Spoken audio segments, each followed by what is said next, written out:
The centerpiece on the dining table was a floral arrangement of lilies and white roses. Beautiful, but so fragrant they gave me a headache. Or maybe the headache was from my cousin Haley. For the last 10 minutes she had been holding court, her voice cutting through the gentle clinking of silverware. I never really cared when Haley bragged about her exclusive government job. It was her favorite topic, the one she saved for family dinners where she had a captive audience. She made every gathering her personal stage, loudly mocking my boring desk work, while detailing her own vital importance to national security. Before we dive in, make sure to like this video, subscribe to the channel, and drop a comment below, telling me, where in the world are you watching from? I love seeing how far this story travels. She would lean back in her chair, a smirk playing on her lips, and say things like, honestly, I can't even tell you what I do. It's all classified. But let's just say, you all sleep better at night because of people like me. My family would nod, impressed. My aunt would beam with pride. My own mother would give me a soft, pitying look, as if to say, it's okay that you're not special like her. What Haley didn't know, what none of them knew, was that my signature sat at the very top of her project's most recent funding approval sheet. Her entire high-stakes classified world ran on money, and the final decision on that money was made in my quiet, boring office by me. Growing up, our family was a solar system, and Haley was the sun. She was loud, confident, and dazzling. She had a laugh that filled a room, and a personality that demanded attention. Everything she did was celebrated. When she won second place in a local talent show, my aunt threw a party. When she got a B in a calculus class, my uncle declared her a genius. She was praised for her ambition, for her spark, for her ability to light up a room. I was not the sun. I was more like a distant planet, quiet and orbiting on the periphery. I was the one who did my homework without being asked. I was the one who read books in my room while Haley was out with friends. My straight A's were met with a simple, "That's nice, honey." They were expected, not celebrated. They were quiet achievements, and in our family, quiet meant invisible. The dynamic was set early. At family reunions, Haley would be at the center of the adults' table, telling some dramatic story about a boy or a teacher. I would be on the floor with the younger kids, making sure no one choked on a grape. When we got older, the gap between us only widened. She went to a big state school and joined a sorority, majoring in political science. Her stories became about wild parties and important-sounding internships on Capitol Hill. I went to a smaller, more rigorous university on a scholarship and studied finance and logistical analysis. I spent my nights in the library, not at frat houses. No one ever asked about my studies. Finance sounded boring. Logistics sounded like something to do with shipping packages. It wasn't glamorous. It didn't make for a good story at the dinner table. I remember one Christmas, we were both home from college. Haley was talking about an internship she had with a congressman. "It's all about networking, you know," she said, swirling the wine in her glass. "It's not what you know, it's who you know." Then she looked over at me, where I was sitting quietly on the couch. She leaned across the table, patted my hand with a condescending sweetness, and said, "Hang in there, Mads. Not everyone can aim high. The world needs people to do the boring stuff too." My father chuckled. "She's got you there, Maddie." I didn't say anything. I just retreated further into myself. Her words didn't make me feel angry. They made me feel tired. I was tired of trying to explain that my quiet work had its own ambition. I was tired of being the family's designated background character. So I just stopped trying. I focused on my work. I got my degree, then my master's. I took a junior analyst position at a small firm, then a better one at a larger company. I worked long nights and weekends, climbing a career ladder that no one in my family bothered to ask about. In their eyes, I was just Madison, the quiet one with the boring desk job, and I let them believe it. The event that set everything in motion was my parents' 35th anniversary dinner. They had rented out a private room at a nice Italian restaurant downtown. The lights were low, the wine was flowing, and for the first hour, things were peaceful. I was seated between my father and my uncle, listening to them talk about golf. It was pleasant, normal. Then Haley arrived.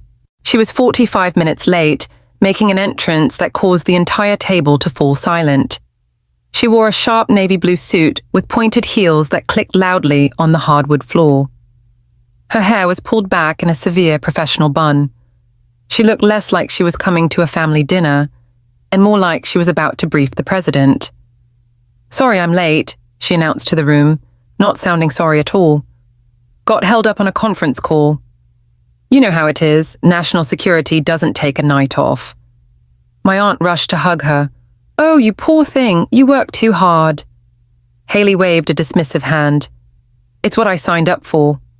She took her seat directly across from me, and the spotlight of the evening immediately shifted to her.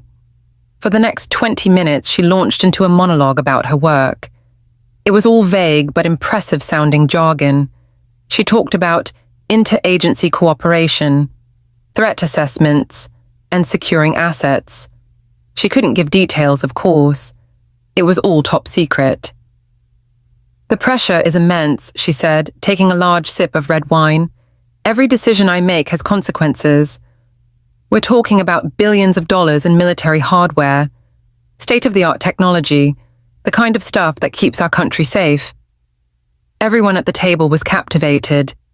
My mother looked at me and smiled that same sad smile. I just smiled back and sipped my own wine. I didn't have any stories about national security.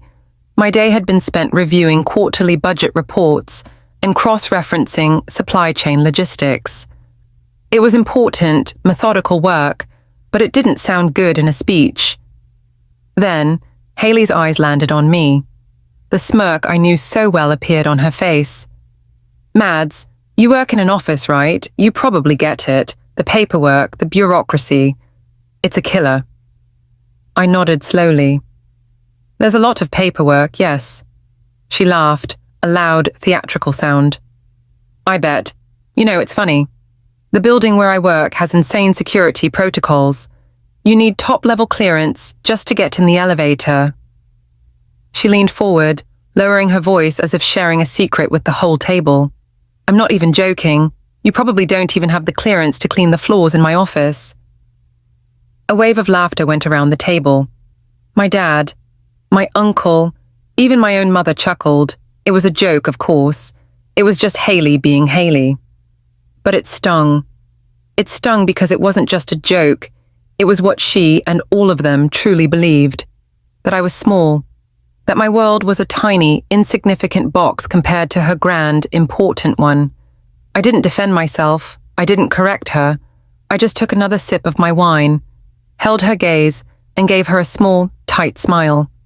I let her have her moment. I let them all laugh. Inside, though, something shifted. The exhaustion I had felt for years was replaced by a cold, quiet resolve. The hidden truth was simple, but it was mine. 6 months before that dinner, I had been promoted. I wasn't just a financial analyst anymore. I was the Deputy Director of Defense Allocations at a company called Ares Defense Solutions. Ares was not a small firm. It was one of the largest private defense contractors in the country. We designed and manufactured everything from advanced communication systems to armored vehicle components. The government didn't build its own technology. It paid companies like mine to do it. And when a government department, like the one Haley worked for, wanted to launch a new project, they needed equipment. They needed our equipment. My job, my boring desk work, was to oversee the funding and allocation for these projects. Government agencies would submit proposals, detailing their needs and their budgets. These proposals would eventually land on my desk. My team and I would vet them, analyze the costs, and ensure the numbers made sense. We held the purse strings. Every penny a department spent on our technology, every piece of equipment they ordered, every project they launched required approval from my office before the funds were released. The irony was so thick I could taste it. Haley worked for the government, a job that sounded powerful and important. I worked for a private contractor, a job that sounded like boring corporate work. But in the strange, interconnected world of defense spending, my private sector signature carried more weight than her government title. She was a client, a very demanding, very important client, but a client nonetheless, and I was the one who decided if her requests were approved. I never told my family about the promotion. I never corrected Haley's assumptions. Why would I? It wouldn't have mattered. My title, Deputy Director, didn't have the same mysterious glamour as her classified government work. Explaining the power dynamics of defense contracting would have been met with blank stares. It was easier to just let them think I was plugging away at a spreadsheet somewhere, insignificant and harmless. It was better that way. It allowed me to move through the world and through my family, unbothered. I had built a successful, powerful career in the quiet spaces they never bothered to look. The opportunity arrived on a Tuesday morning. It was a grey, overcast day, and I was on my second cup of coffee, reviewing a preliminary budget for a naval communications upgrade. An email notification popped up on my screen. The subject line was standard: Project Nightingale, Phase 2 funding request. I clicked it open. My eyes scanned the attached documents, project outlines, cost-benefit analyses, and a detailed budget breakdown. Project Nightingale was a big one, a multi-year initiative to develop a new generation of surveillance drones. It was high priority, and Haley had been boasting about her leadership role on it for weeks. At our last family get-together, she had called it a game changer. I scrolled down to the final page of the funding request, the official submission form, and there it was, under Department Lead. Haley E. Clark. The request was for $42 million. It was for the second phase of the project, covering everything from component acquisition to preliminary field testing. Her name was stamped all over the file. Her digital signature was on every page.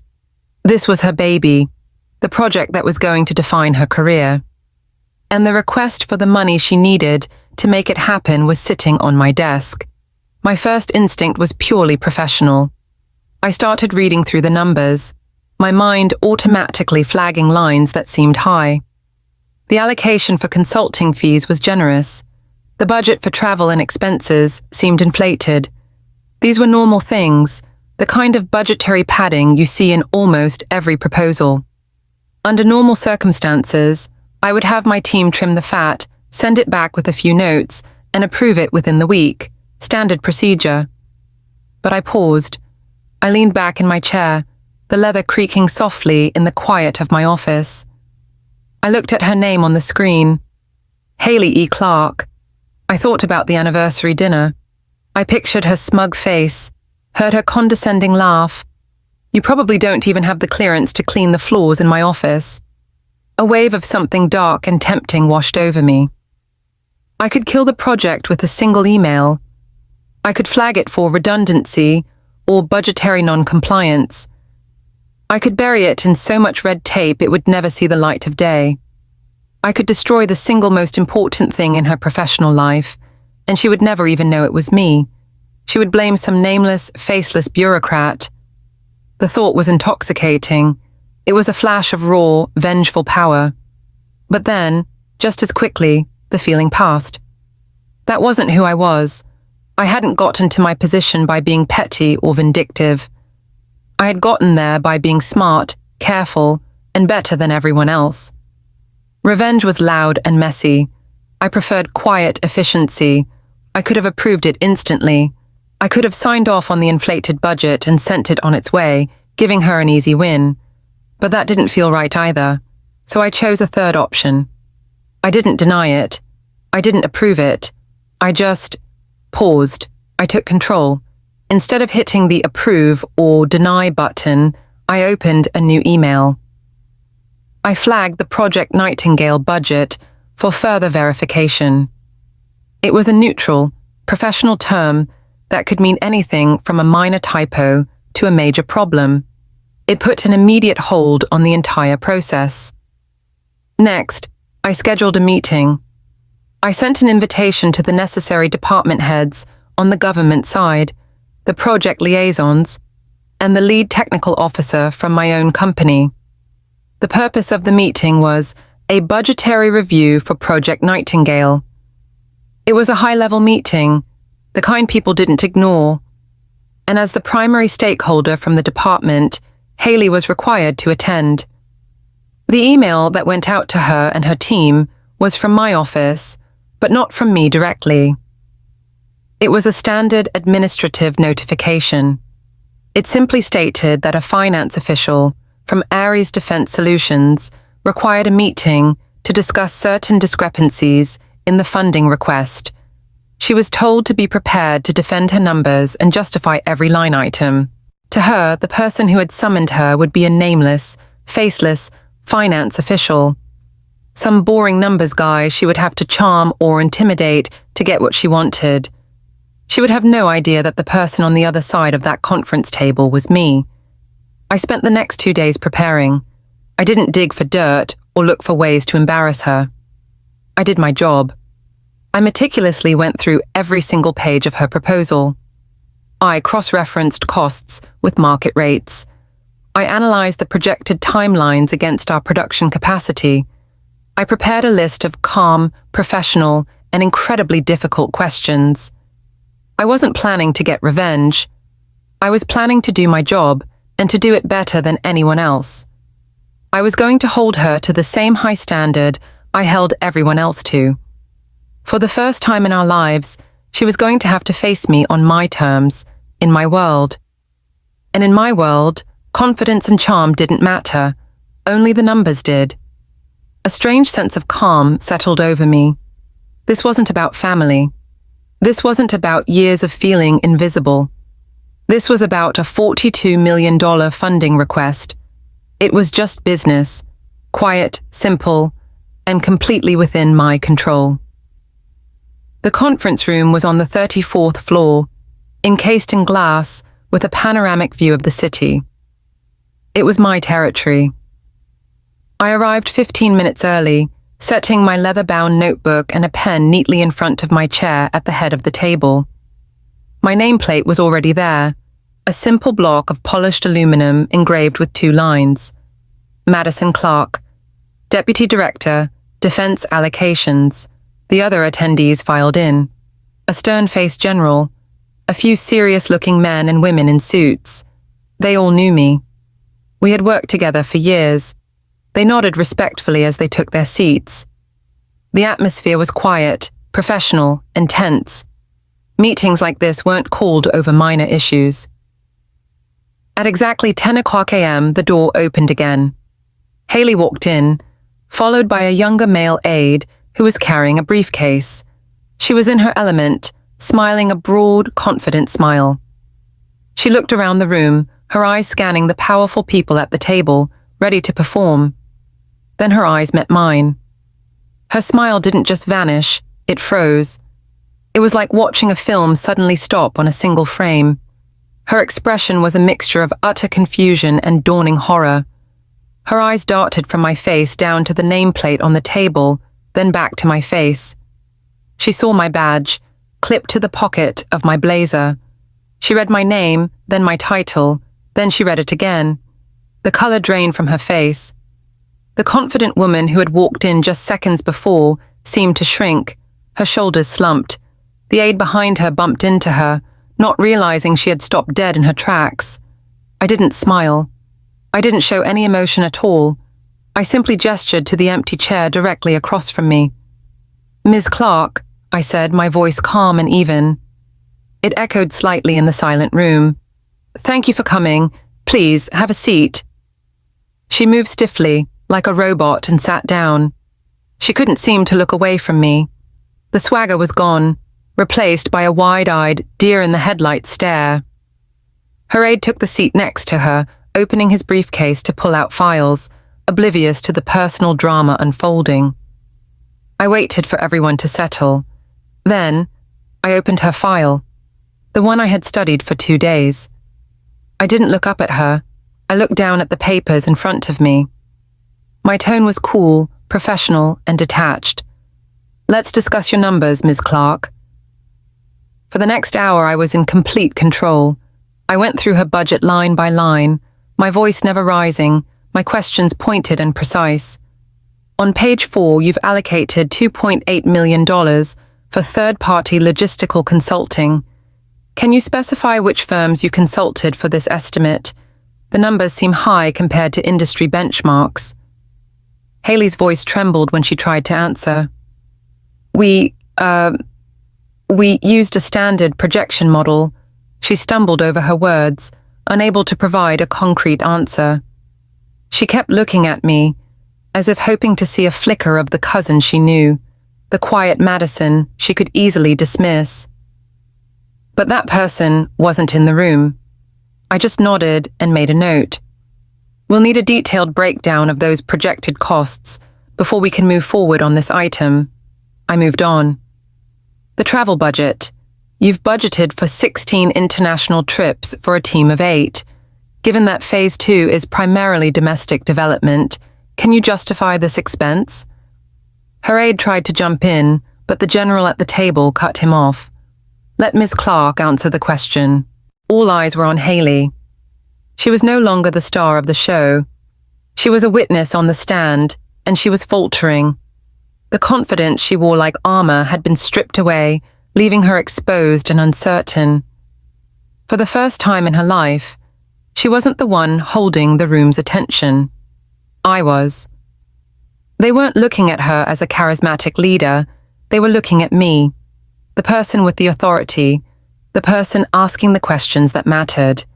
She stammered something about global supply chains and partner outreach.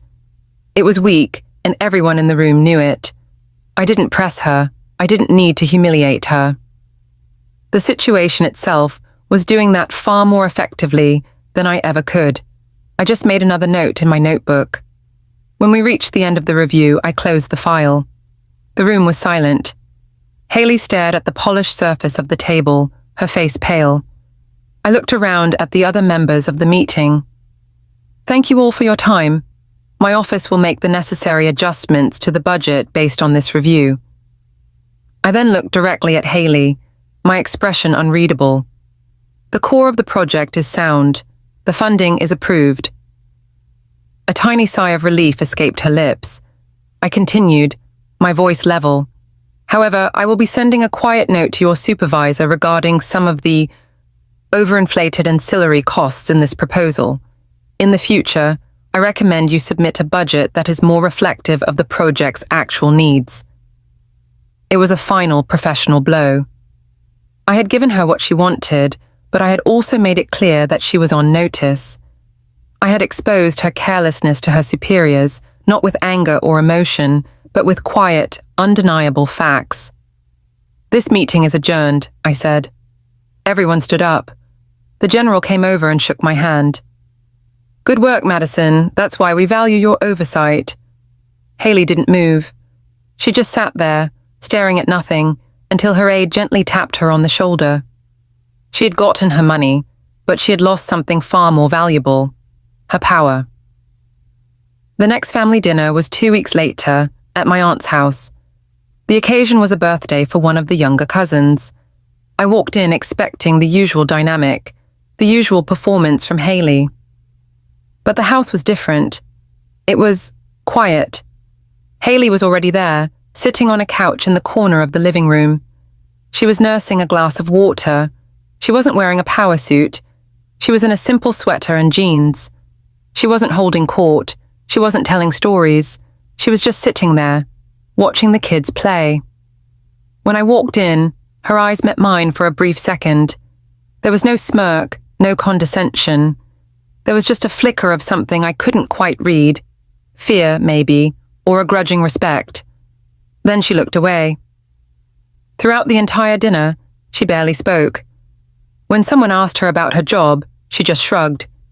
"It's fine," she said. "Lots of paperwork." No one mocked me. No one gave me a pitying look. The spotlight Haley had occupied for so long was empty, and in its absence, the conversation became more balanced. My uncle asked me about my work. I told him I was busy. but that things were going well. It was a simple, honest answer. I didn't need to brag. I didn't need to perform. Haley and I never spoke about the meeting. We never acknowledged what had happened. There was no dramatic confrontation, no tearful apology. There was no need. The message had been delivered, not in words, but in the cold, hard reality of a glass-walled conference room. She knew who I was now. She knew what I was capable of. As I drove home that night, I didn't feel a surge of triumph or a thrill of victory. I just felt a deep, profound sense of peace. I hadn't needed to raise my voice. I hadn't needed to expose her to the family or demand an apology. I had won the war by simply doing my job and doing it well. My power wasn't in being loud, it was in being competent. It was in being the quiet one who understood how the world really worked. Silence, I realized, was the sweetest victory of all. Ever had someone underestimate you until they learned the truth? Drop your story in the comments and subscribe for more tales where the quiet one holds all the power.